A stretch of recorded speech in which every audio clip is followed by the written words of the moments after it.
antara realitas dan imajinasi, bainal haqiqati wal khayal.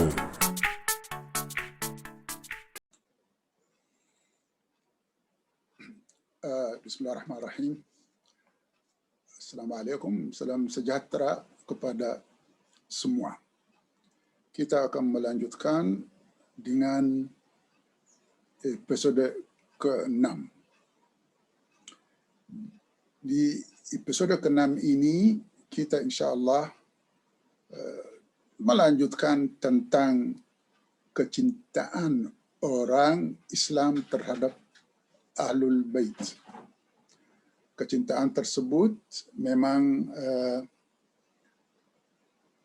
membuat banyak orang, sebagaimana kita jelaskan, cenderung untuk memalsukan supaya mereka dapat kehormatan. Dalam hal ini, kita akan melihat juga perlakuan beberapa orang di Irak dan di daerah Syiah, bagaimana seorang mengaku keturunan akan tetapi dia melakukan hal-hal yang tidak hormat. Bagaimana hukumannya? Marilah kita lihat.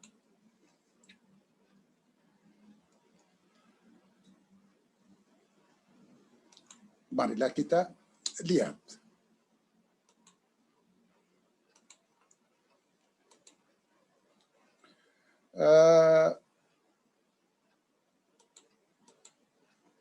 Kecintaan orang Islam terhadap Ahlul Bait membuat sebagian orang memalsukan dan mengaku keturunan Ahlul Bait.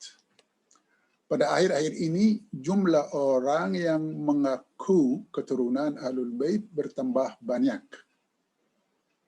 Seorang sejarawan asal Inggris pada abad ke-17 menyatakan jika seorang mengaku keturunan Ahlul Bait, jika tertangkap dalam keadaan mabuk, surbannya dicabut dan dihajar massa.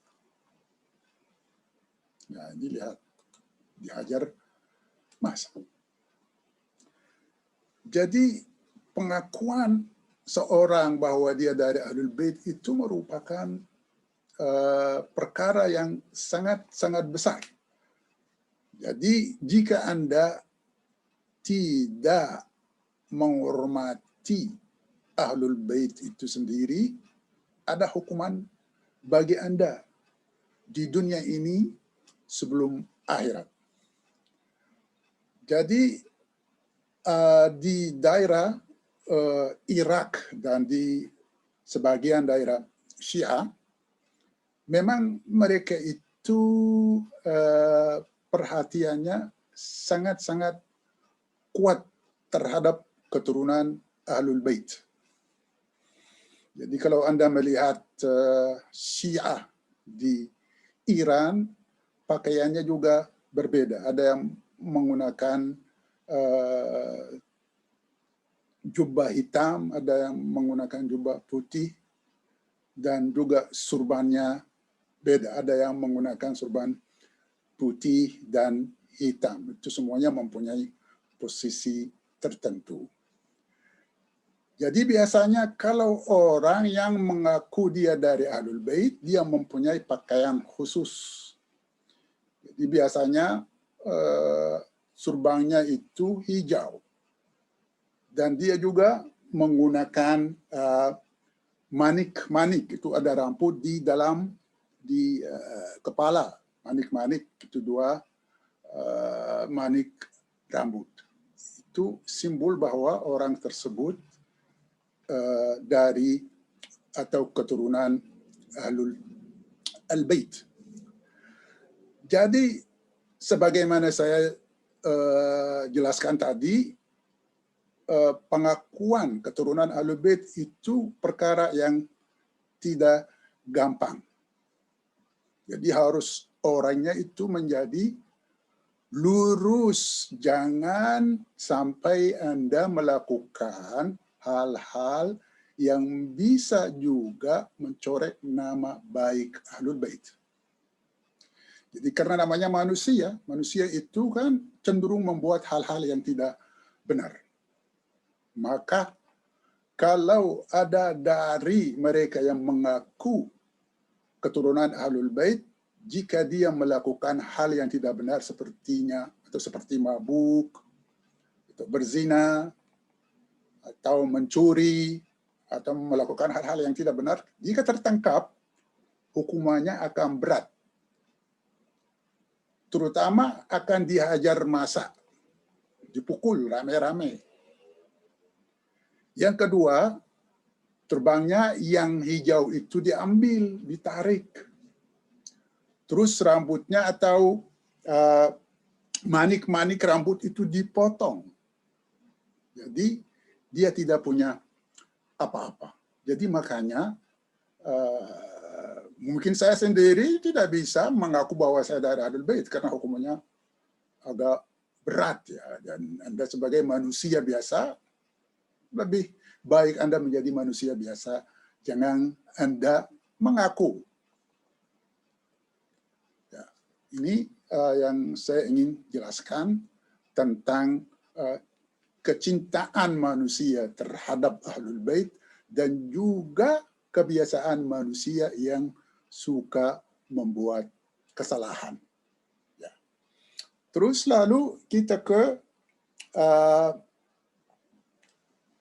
banyak buku-buku, banyak karya-karya yang dibuat untuk menentukan siapa yang dari Ahlul Bait. Kita akan melihat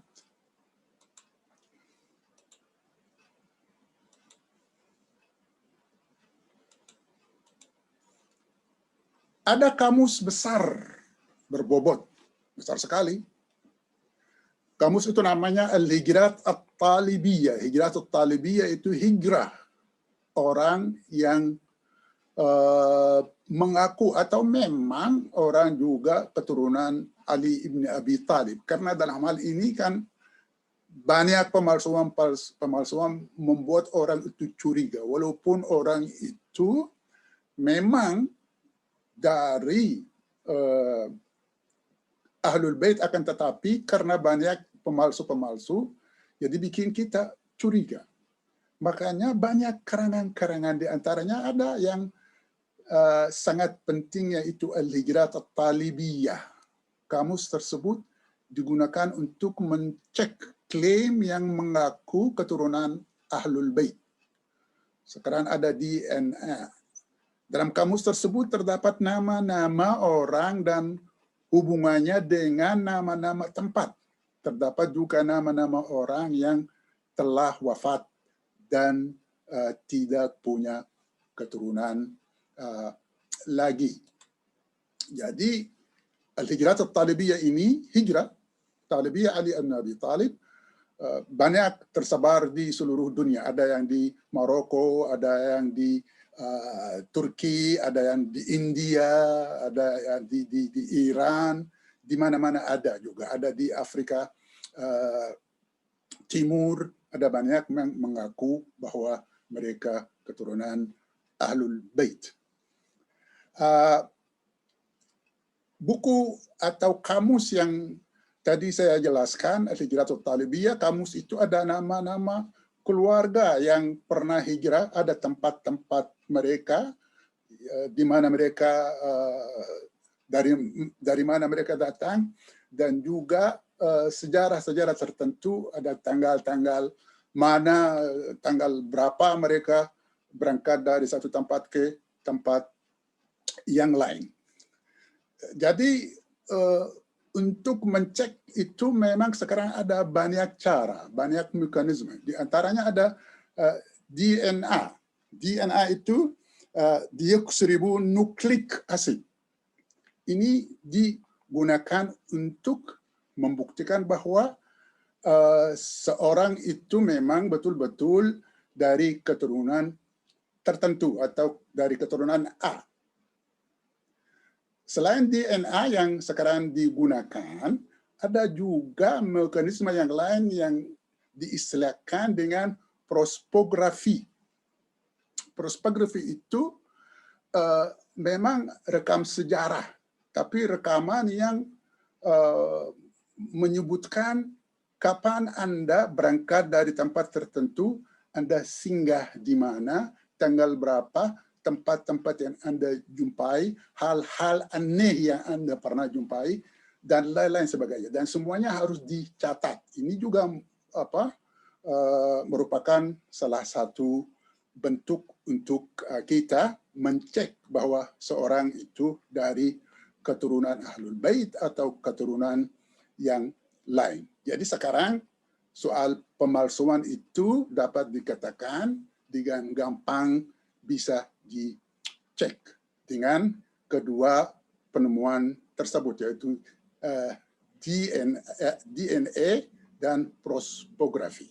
Jadi sekarang bisa saja kita kalau menentang seorang dan seorang itu mengaku bahwa dia Ahlul Bait, kita bisa bertanya kepada dia atau kita bisa menentang dia, tolong coba memperlihatkan kita DNA Anda di mana.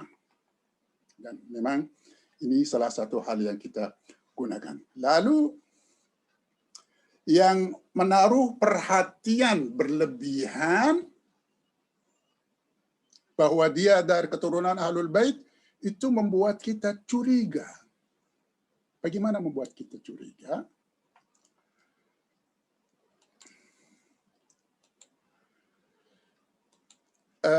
Kita akan melihat ini, masyarakat yang menaruh kepentingan berlebih-lebihan atas klaim keturunan Ahlul Bait selalu merasa dicurigai. Biasanya masyarakat tersebut terdapat banyak pemalsu nasab, terutama pada masyarakat Islam modern. Banyak juga yang mempermasalahkan klaim mereka, terutama Ba'alwi. Kalau Anda lihat ini ada banyak di website yang menyatakan seperti itu. Tanzih an-nasab al-alwi min ad-dukhala. Ansab dakhila ala an-nasab al-alwi al-fatimi. Jadi ada banyak yang membuat website, yang membuat tulisan yang meragukan nasab Ba'alwi itu ke Ali ibn Abi Talib. Dan ingat, kalau Alwi itu tidak berarti dari Ali ibn Abi Talib. Dari ada banyak yang menamakan diri Ali. Ali itu bisa Ali yang ke-10, Ali yang ke-20, Ali yang ke-50. Jadi bisa saja Pak Alwi itu bukan ke Alwi yang Sayyidina Ali ibn Abi Talib, akan tetapi Alwi atau Ali yang lain. Jadi kita harus juga memperhatikan hal seperti itu.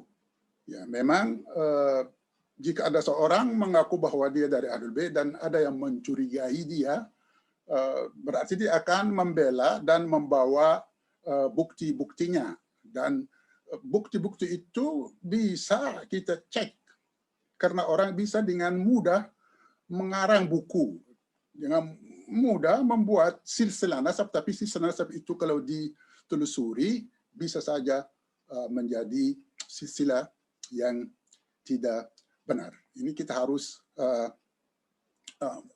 memperhatikan hal-hal seperti itu. Lalu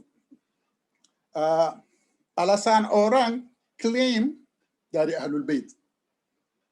Kenapa orang itu mengklaim dirinya dari Ahlul Bait? Ada beberapa alasan sebenarnya.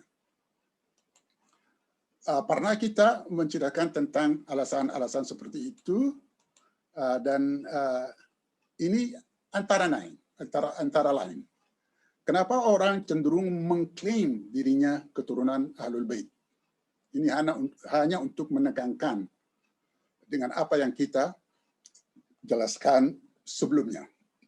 Yang satu, memperbesar identitas. Yang kedua, mendorong status sosial.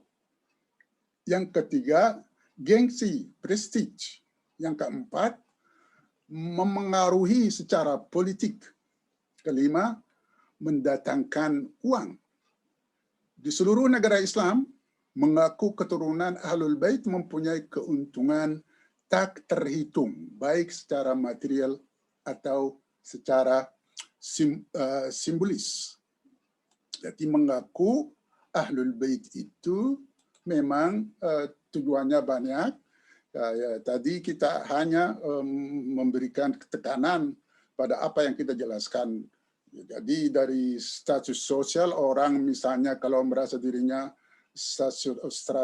strata sosialnya kurang tinggi, dia ingin meninggikannya. Dan terus juga dari segi gengsi, saya dari Ahlul Bait, kalau Anda mendengar orang Ahlul Bait berarti keturunan Nabi dan lain-lain sebagainya, dia akan mendapat kehormatan lebih. Juga untuk mendatangkan uang, sebagaimana kita di episode yang sebelumnya, ada banyak yang peminta-minta di Mekah. Mereka mengaku bahwa dari keturunan Nabi dan orang suka memberikan mereka uang. Kenapa? Karena mereka ingin mendapatkan berkah. Terus juga dari segi politik. Jadi kita balik lagi ke soal imamah yang kita sudah menjelaskan bahwa seorang imam itu harus dari Quraisy. Jadi kalau Anda mengaku dari keturunan Ahlul Bait berarti Anda dari Quraisy, berarti Anda orang yang paling berhak untuk menjadi pemimpin. Dan itu bahayanya soal khilafah di Indonesia. Dan kenapa yang menyuarakan soal khilafah orang yang mengaku dia keturunan Ahlul Bait. Berarti kalau nantinya God forbid Indonesia menjadi negara khilafah, yang menjadi pemimpin harusnya dari orang yang mengaku dari keturunan Ahlul Bait. Ini bahayanya terletak di sini. Penggunaan Sayyid Syarif juga mempunyai hal yang sangat berbahaya. Kita akan melihat berbahaya di segi yang mana.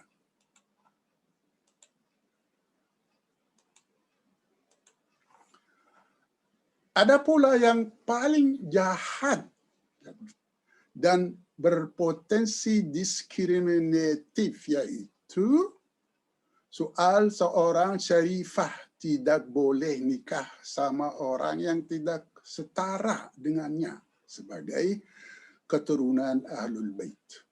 Akan tetapi seorang sayyid bisa nikah dengan siapa saja. Berarti perempuan mereka untuk mereka saja. Memiliki gelar sayyid juga memberikan hak yang diistilahkan dalam sejarah dengan jus primae notix. Kebiasaan ini digunakan di Kenya dan di sebagian dari Maroko dan Hadramaut. Ini memang harus kita jelaskan. Kenapa kita bilang diskriminatif? Atau diskriminasi itu apa? Diskriminasi ada sekelompok orang yang memposisikan diri sebagai kalangan teratas dari segi ras. Kita semua mengetahui racial discrimination atau at-tafruq al-unsuriyah. Itu sering terjadi dan sampai sekarang. Ada orang yang merasa dirinya dalam segi ras dia lebih unggul dari yang lain. Jadi ini mungkin prosesnya sama. Jadi misalnya kalau ada orang yang menyatakan bahwa dia keturunan Ahlul Bait, bahwa dia lebih mulia, lebih unggul daripada orang Islam yang biasa. Ini menjadi masalah. Jadi karena pesan Islam itu, walaupun saya tidak ingin membuat video-video ini tentang fikih dan tentang misalnya tafsir-tafsir Quran atau hadis, akan tetapi ada hal yang kita mau tak mau akan menyentuh perasaan kita. Jadi ini memang kalau kita lihat dari segi yang lain bisa berpotensi menjadi diskriminatif. Kenapa demikian? Karena soal status pernikahan, kafa'ah fi zawaj. Jadi kalau Anda ingin menikah harus Anda kufu. Dalam hal ini termasuk seorang perempuan syarifah dan seorang sayyid. Jadi misalnya kalau Anda tidak ikut atau tidak mempunyai hubungan dengan Ahlul Bait, Anda tidak akan menikahi seperempuan syarifah. Dan itu terjadi di Indonesia pada waktu tertentu. Kita akan menceritakan fatwa-fatwa yang dikeluarkan Ahmad Surkati dan juga Rashid Ridha, dan ini waktu itu menjadi polemik besar di Indonesia. Jadi bagi Said mempunyai kedudukan yang sangat istimewa, apalagi dengan hubungan pernikahan. Jadi dia bisa menikah dengan perempuan siapa saja. Tapi yang lainnya nggak bisa menikahi perempuan yang ikut ke sada. Jadi sada itu bisa seenaknya, membuat seenaknya. Yang lainnya tidak. Dan perempuan mereka untuk mereka saja. Yang lainnya tidak boleh. Dan ini memang ajaran yang dapat dikatakan anti-Islam. Ya, terus terang aja. Sada juga, yaitu yang Sayyid, termasuk Habib. Ada yang menyatakan Habib itu mah Sayyid. Tapi nanti saya akan menceritakan tentang Habib itu. Habib bisa saja, Habib itu kata sifat. Habib hub, cinta. Orang bisa cinta Rasul. Jadi sebenarnya itu jangan menjadi gelar yang memposisikan orang dan memberikannya tempat lebih tinggi. Bisa saya, siapa orang bisa menjadi Habib. Tapi siapa saja enggak bisa menjadi Sadah. Kalau Anda Sayyid, Anda harus dari keturunan Ahlul Bait. Ada kebiasaan yang sangat buruk yang pernah dikerjakan oleh Sadah. Ya. Terjadi di Indonesia, terjadi di sebagian di Kenya, dan di Hadramaut itu sendiri. Yang buruk itu memang ini diistilahkan dengan jus primae notix. Jus primae notix. Ini kalau diterjemahkan adalah hak orang Sayyid. Hak orang Sayyid itu gimana? Orang tuan, hak tuan. Itu biasanya terjadi kalau seorang Sayyid itu ingin menikah. Sebelum dia menikah, ada suatu malam dia tidur sama perempuan. Perempuan yang non-gelar Sayyid, non-Sayyid. Melakukan hubungan seks. Jadi ini namanya hak tuan. Jadi haknya kan, siapa yang tidak mau. Ya, jadi pada malam dukhlah Anda dikasih keistimewaan untuk melakukan hubungan seks dengan perempuan tanpa ikatan pernikahan. Dan hak itu kita akan lihat bagaimana Sayyid, golongan Sayyid di Indonesia ini melakukan hal-hal yang dapat dikatakan hal yang sangat jahat. Jadi nanti pada waktunya kita akan menceritakan tentang hal seperti itu. Lalu klaim memberikan nuansa politik efektif. Jadi klaim itu juga dalam hal politik memang mujarab itu. Mujarab sekali.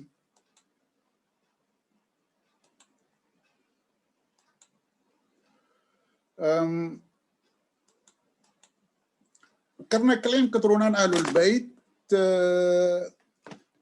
mempunyai nuansa politik sangat efektif, sehingga membuat atau membuka jalan klaim keturunan Alawiyin dan hal yang memberikan kesempatan pada para pemalsu nasab alias claimer, imposter, impersonator, presenter, yaitu mudda'in nasab, muzawwir, mutaqammis.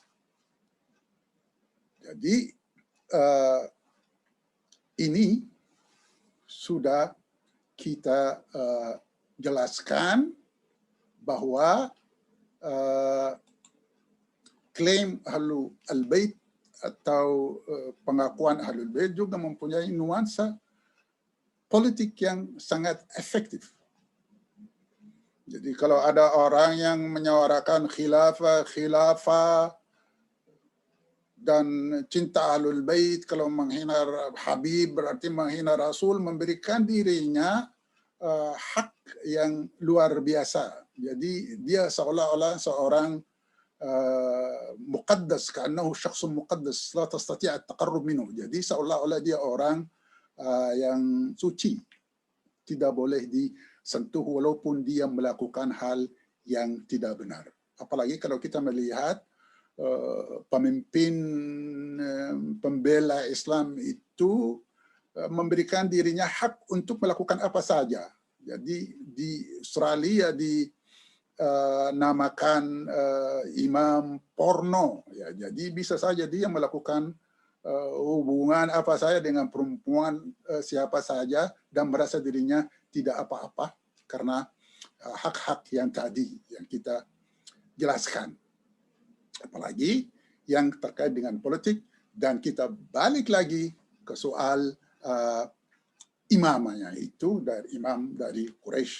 Dan di situ Anda bisa melihat hubungan pengakuan Ahlul Bait dengan faktor seperti status sosial, faktor politik, dan juga faktor keuangan. Ini sudah jelas sekali.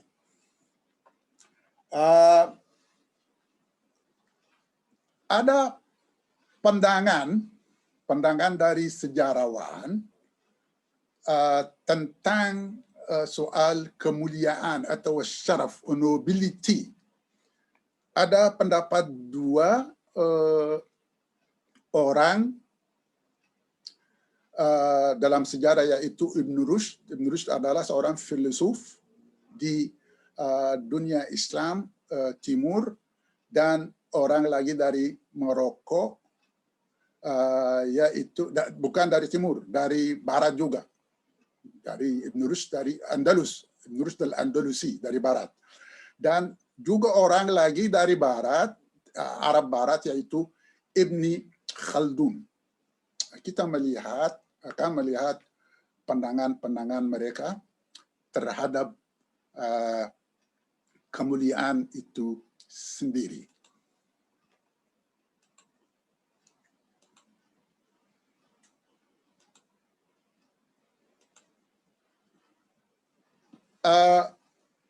Ini adalah pernyataan Ibn Rushd tentang kemuliaan.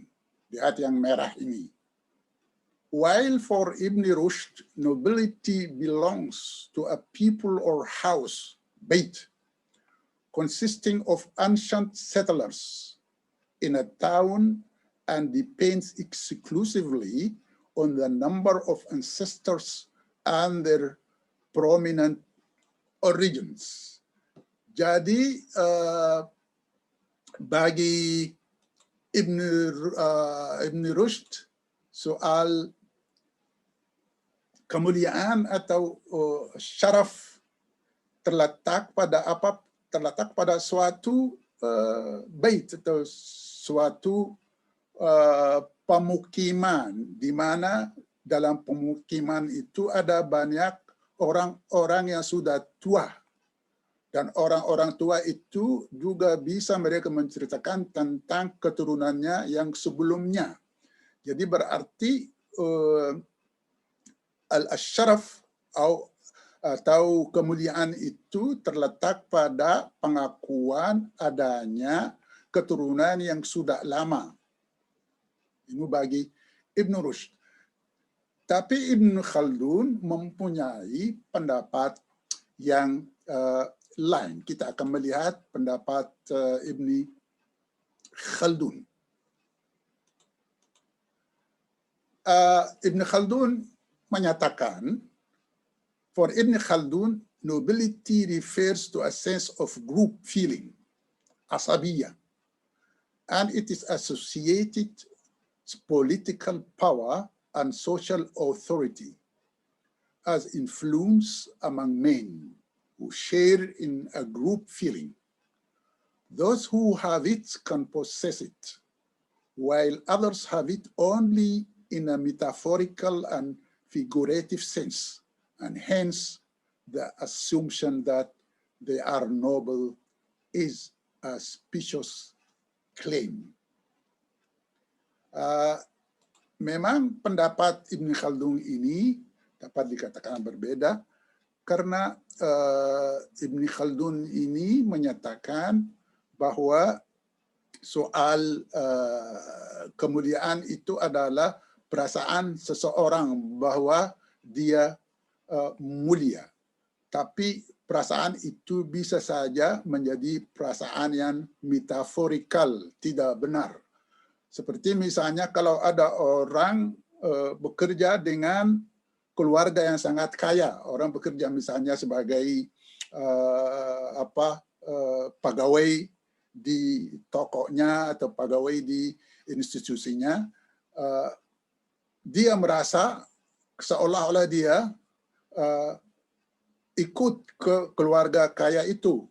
Jadi ini dapat dikatakan kaya by association. Jadi karena Anda bekerja dengan orang kaya dan Anda merasa, ada perasaan Anda sebagai seorang kaya. Tapi kalau dikaji bahwa Anda tidak secara keturunan, Anda tidak termasuk keluarga kaya itu, cuman dengan perasaan. Jadi karena soal perasaan itu, Ibn Khaldun menyatakan soal keturunan itu, kalau ada orang mengaku dia keturunan A, keturunan B, itu suatu hal yang mencurigakan. Mungkin cukup sampai di sini. Terima kasih banyak, dan tolong jangan lupa menekan tombol subscribe sampai kita bertemu di episode yang akan datang. Assalamualaikum wa ila liqa. Sampai jumpa.